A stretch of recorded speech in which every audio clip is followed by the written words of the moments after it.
I champion the Constitution.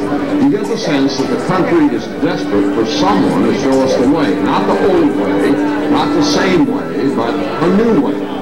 Ron Paul, who raised more than $5 million in the third quarter, trailing not far behind fellow Republicans like John McCain and Fred Thompson. Ron Paul, who has a huge internet following. He's a congressman, a physician who's delivered more than 4,000 babies. Ron Paul has been married to the same woman for 50 years, which means he doesn't come to the race with a lot of the assorted baggage that some of the other candidates in the White House do. So here's the question. Should more people be listening to what Ron Paul has to say?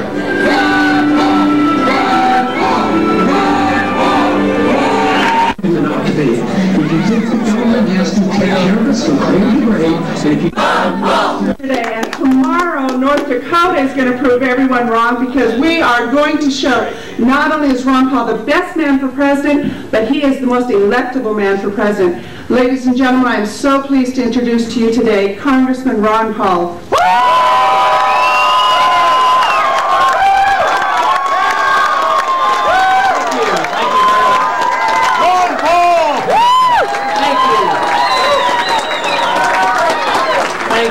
Appreciate that.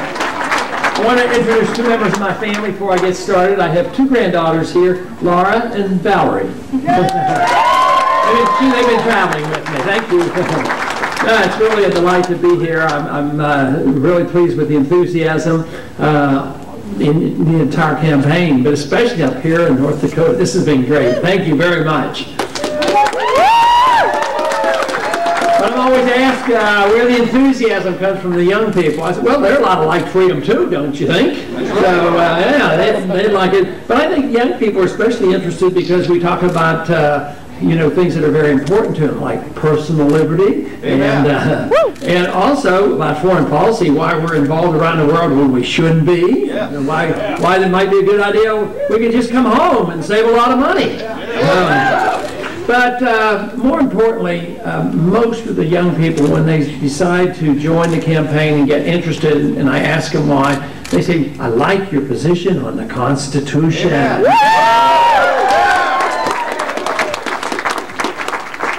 that has been very encouraging. A year ago, when I was asked by many people to run from the office, I told them I wasn't sure how young people would respond, and people would hear the message, how they would respond, and maybe it would take another 10 or 20 years to get people excited about the importance of the freedom movement, the importance of the Constitution, limited government.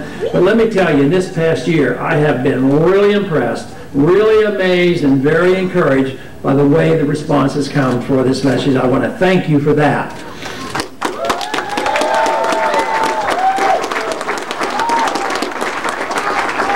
So we have a lot of young people joining, but we have a lot of other people who have been involved in politics but sort of dropped out maybe 5 or 10 years ago, just disgusted because they would vote for somebody or work for somebody, and the results never came, and they couldn't trust them.